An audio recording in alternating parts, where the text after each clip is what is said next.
Welcome to our podcast and episode 1 of Evolving Educators. My name is Donda Sladen, and I am a new Caney ISD campus administrator.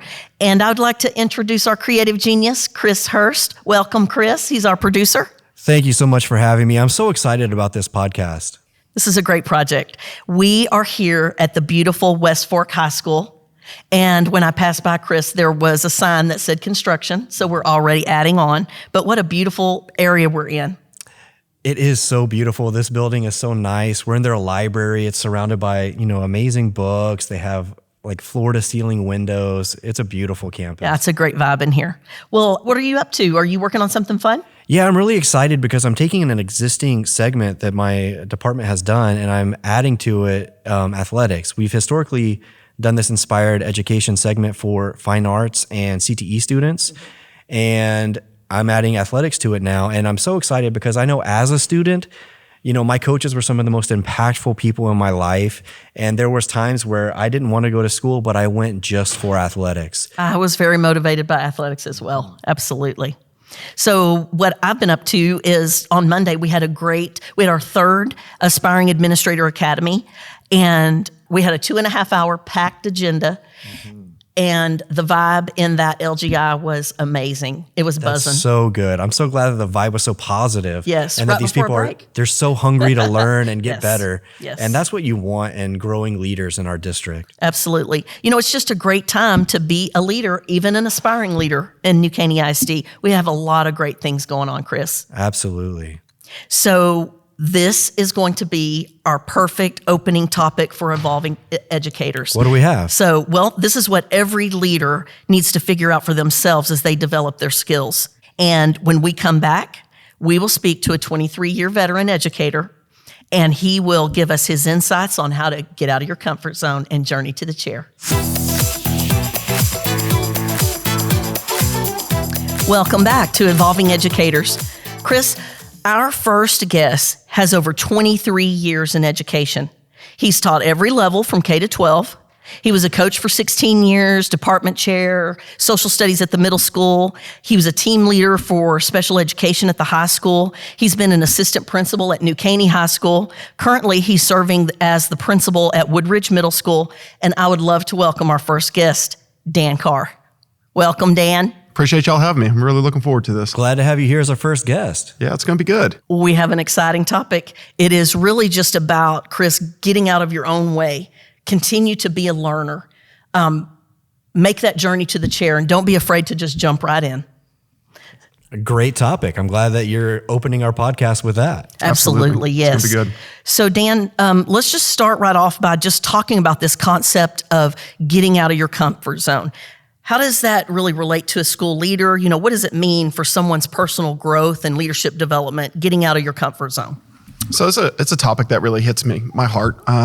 It was something that I kind of started when I was very young, just because I had a first-year teacher. I had a coach, a mentor towards me, and he saw potential in me that I never knew I had. And we had some heart-to-heart conversations. And he came to me one time, he said, you're good. And I said, well, I appreciate that. And he was my mentor. He was a head coach, and he was a great social studies teacher. And he said, but potential is nothing without action. And I was like, oh. I said, well, I'm not really sure what that means. He goes, that's what you need to figure out. He goes, you have potential, but if you don't act on it, he goes, you will be just like everyone else. So I was like, okay, I need to get out of my comfort zone on things. And he goes, you are correct. He goes, expand. I love that, Dan, because when people see potential in us, we can run with fear, or like your mentor said, we can take action. Absolutely. So what are some things that you did? What are the first things that you did after you see someone identify some potential in you? What was your first thing to do? Take a long, hard look in the mirror, actually, because I wanted to say, what is he seeing potential in me for? So then I started really talking to my wife, other teachers, and everything else. And it came down to, I had fears as a first year, second year teacher that I need to address, because in my mind, I was doing what I was supposed to do. But there was also something that I wanted to do. I never looked forward and said, I want this job, I want this job. I wanted to be great at my position, but I couldn't be great if I was doing everything everybody else was doing. So then I looked, and I had to put myself in positions to take a risk and try that risk and be ready for failure, because with failure comes great growth. So you learn from everything. So I started putting myself out there and not teaching like my other teachers were, having conversations with my department chair about like, hey, I want to try this. What do you think? Got a lot of no's. Doors were closed, but I was like, hey, let me keep trying these things. And then it started expanding. Hey, maybe I do want to be the department chair. I think I can do things. Let me throw my name in the hat. Threw my name in the hat, and they said yes. Somebody took a chance on me. That was a risk, and I learned a lot. Then all of a sudden, I started looking at different things. What's high school like? Do I want to try that? Yeah, let me throw my name in the hat and see what that's like. Special education. I didn't understand it, but there was a lot of, that's not my job. I don't want to know what it is. I needed to find out about special education, so I went and took that test and said, I need to learn, because if somebody else is doing that, I want to know about it. So it was really about putting myself in different positions to learn what everybody else does, because everybody has the job of growing kids, but everybody does it in different ways. And I wanted to make sure that I was doing it for everybody. You know, Dan, I love that. And it reminds me, though, of, you know, when we are purpose-driven and we're not just self-driven, you know, let me see what's the next latest and greatest. When we're purpose-driven, it just seems to, you just develop naturally that way. And I love what you're talking about, right, Chris? I mean, it's not just a job. If we have a mission and a purpose for what we're doing. When you have that passion, that why, you know, it really drives you to excel and find those opportunities to grow. Absolutely. I love that. So, Mr. Carr, just talk to us, you know, just approach the notion then as a leader. What you said to us earlier, you will not always know, but you will always learn. So talk to us about that. How do you handle that, not maybe always knowing all the answers? First, you have to have acceptance. I mean, there's nobody in this world that knows all the answers. But however, you have to be willing to look for the answer and be able to tell people, I don't know. Absolutely. You're coming to me with a question that I don't know, but I'm going to find out. Admit that you don't know. Don't sit there and say, oh, I know, and give a false answer, because somebody is going to hang on that. And when they find out that it's not true, they have lost their respect for you, their leadership. You've lost your credibility. That's Absolutely. it. So then you sit there and look for the answers and say, we're going to grow together, and just acknowledge it.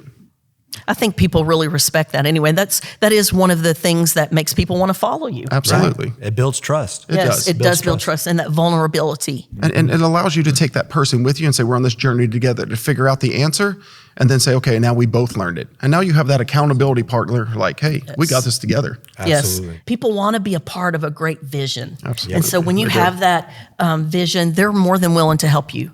Yes, they are. And get on board with that. That's awesome. So I want to talk some more a little bit, Mr. Carr, just about knowing who you are before you lead. What strategies or practices have you done to help you grow in that area?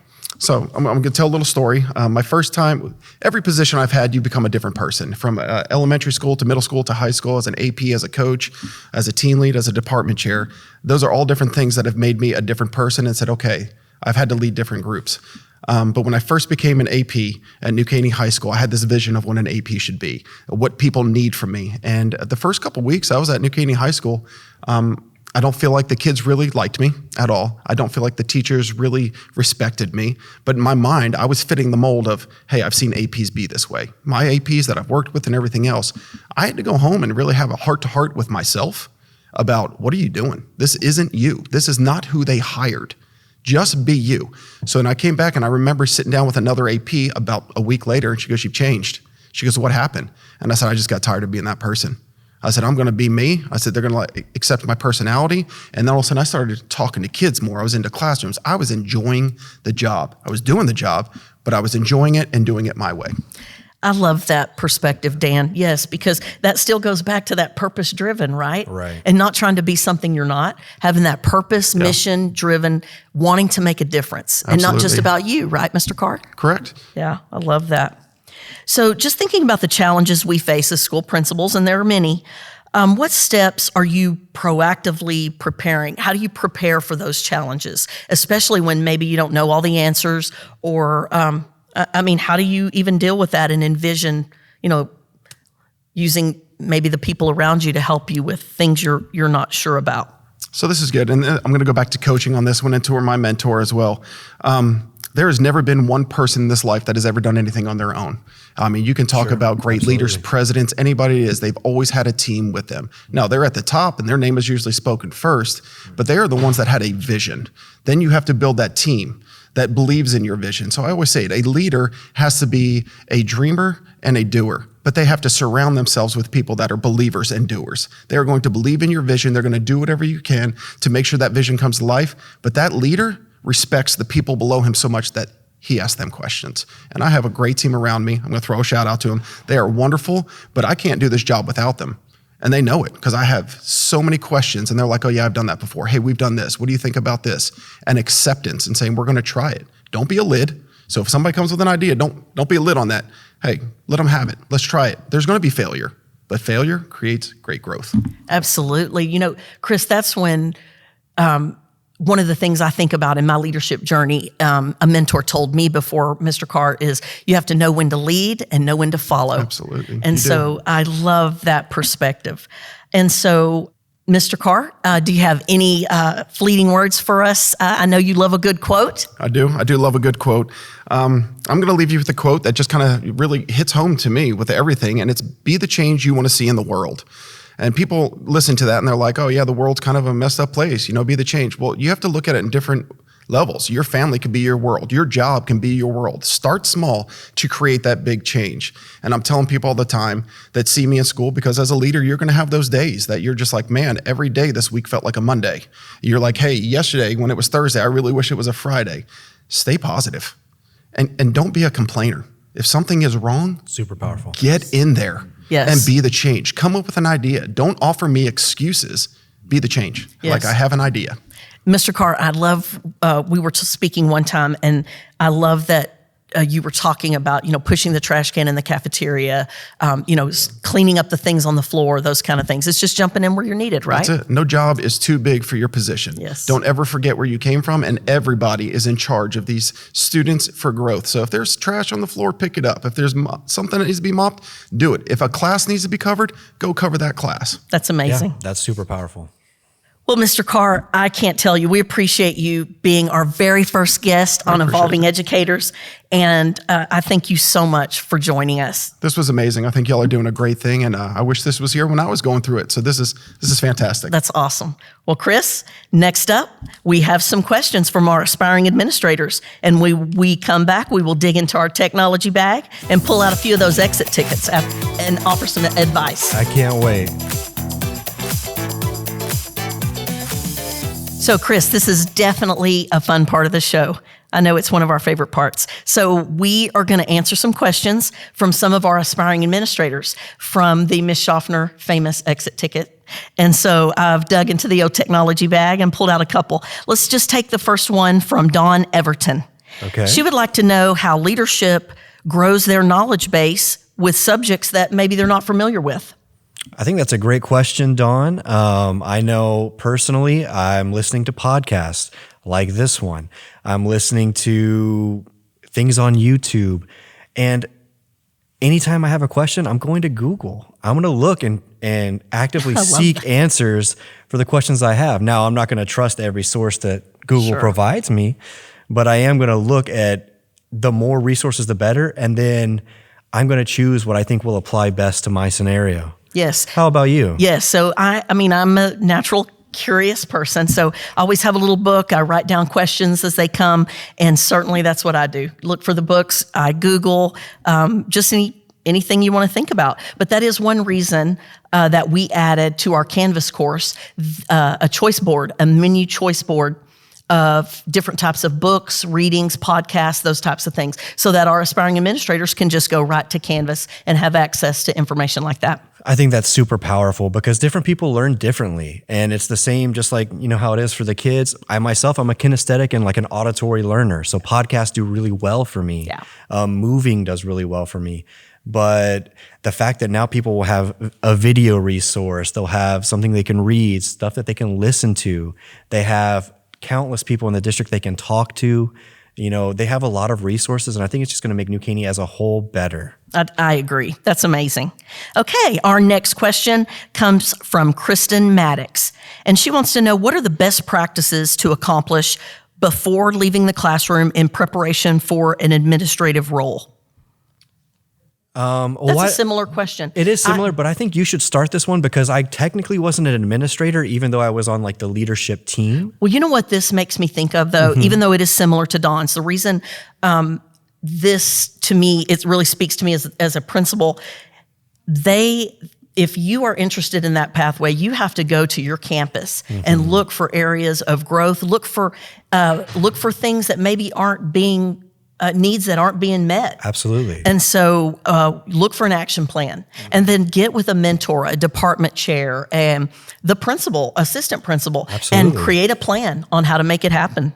I think that's super impactful. I know when I came to this district, I came from Pasadena ISD, and even as a student in Pasadena ISD, it was really heavy on the emergent bilingual population. And so when I came here after having taught there for so long, I was almost a subject matter expert here in New Caney, where that population is now booming. It's growing rapidly. So I was able to stand out as a classroom teacher because I was so good with SIOP, now SLAM strategies, that my kids could really thrive in my classroom. And it allowed me opportunities to present. And then I got more opportunities to present, and it just got more comfortable talking in front of adults before I, left the classroom. That was something that really helped me. Yes. Yeah, that's great advice. Okay, so Chris, I think we're at the end of our episode, and what a great time I've had with you. I'm so lucky that we're partners in this project. It's been fantastic. I can't wait for all of the things that we're going to learn together through this podcast. Yes. So Mr. Carr, he was a great example of a New Caney ISD leader, and so a great first guest for us, and we're so happy that he joined us. Yeah, he was great. It was great. I can't wait to see who we're going to learn from next. Yes.